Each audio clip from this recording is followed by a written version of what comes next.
And one, two, three. Yep, we're good. So, welcome everyone. This is Aluminum Tarot. Thanks so much for joining today. We're going to be now doing the reading for Gemini, Sun, Moon, and Rising for the month of March 2026. I've already shuffled the cards.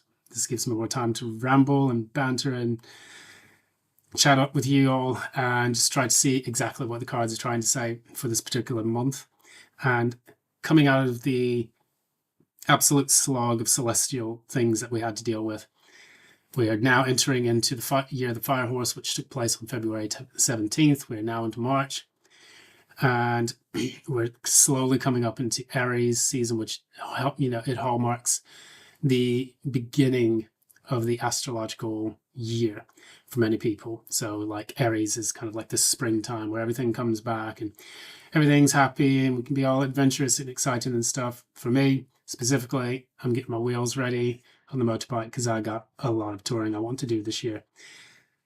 I cannot wait. So I just want to get everything ready and just have a good time.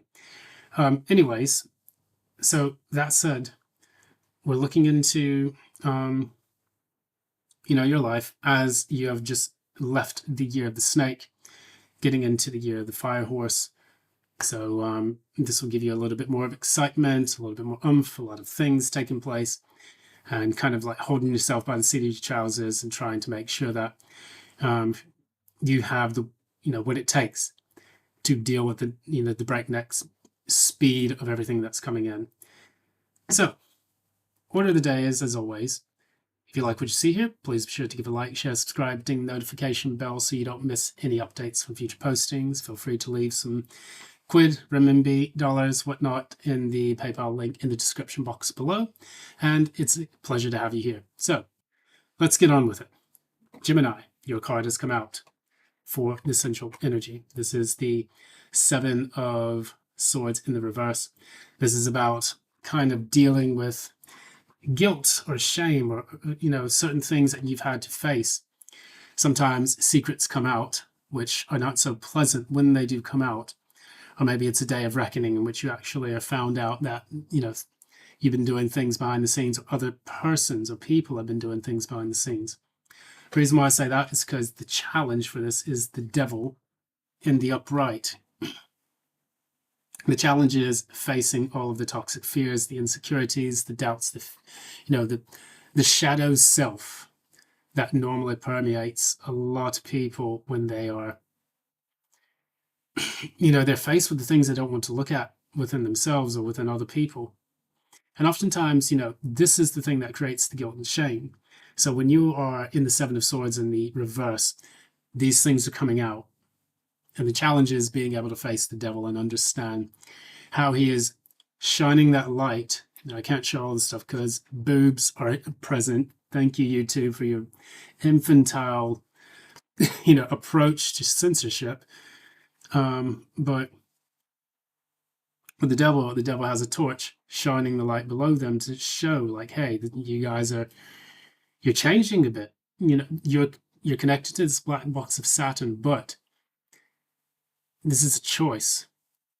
The devil card is the exact same card as the lover's card, except in different modalities. One is the light, one is the darkness. Angel Raphael presides over the lover's cards with the Adam and Eve figure, and the Baphomet figure, or devil figure on the devil card number 16. 1 plus 6 is, sorry, card number 15. Yes, 1 plus 5 is 6, and that is the number of the self and the number of change. So 1 plus 5, self needs to change in order for things to take place. So that's the numerology of the devil tarot card, because if that doesn't take place, then you have the Tower card, which is card 16, which is 1 plus 7, which is just chaos, basically. Being thrown out of the tower that you built onto the ground, where you have to pick up the pieces, spit out any teeth you've lost along the way, and look to the North Star for the card that comes after that. Card 17, 1 plus 7 is 8. Card of the self. We have to reflect and understand what's going on with the star card, so that way we can guide ourselves to the right path. That said, that's a little bit of numerology there for you. We're going to carry on, continue with this. The next thing that we have to look at, we look at the recent past, and we have the Eight of Pentacles in the reverse, clarified by the Two of Swords in the reverse. So this is a massive stalemate in your work or your desire to do something. And I'm not quite sure if this is a work, reading, or if this is a love reading, where you're actually looking at your material resources, or maybe the fact that you have been out, for some Geminis, this maybe you may have been out of work for a long time and stuck in that situation. I'm going to quickly clarify just to make sure that I'm on the right path with this. What is this about? What is this recent past about? Clarify again.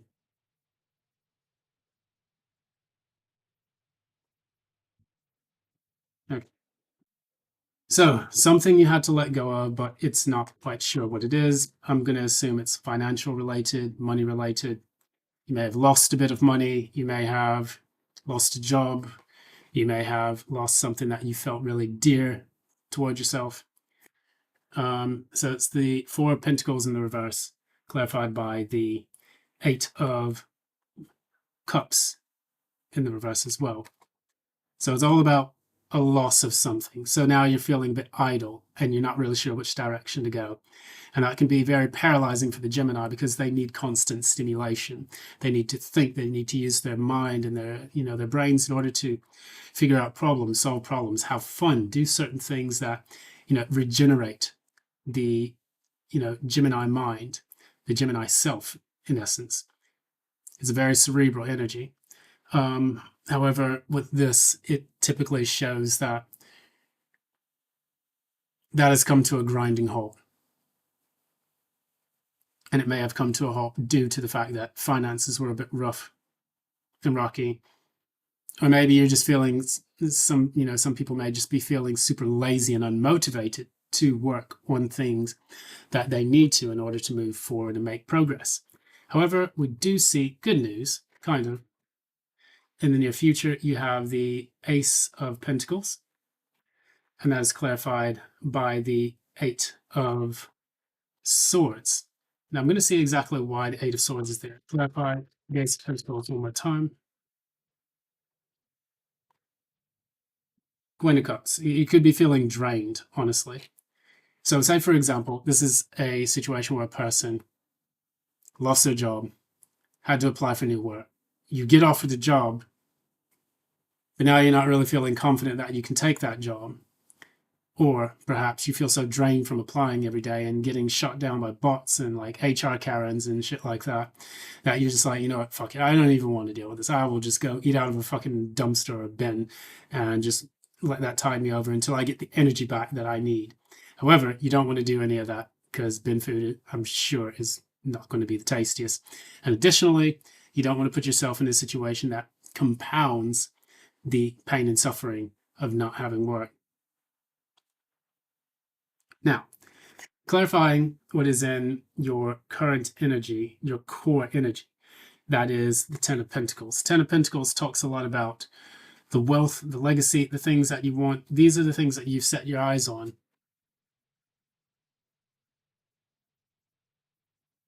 Clarify the Eight of Pentacles. Yeah, there it is. Ten of Pentacles clarified by the Tower. So your legacy, your savings, your wealth have been pissed in the wind. The Tower, and I do remember speaking about the Tower earlier about that, because you had, what was it? The Devil, which is what your current challenge is. The Devil comes after the Tower.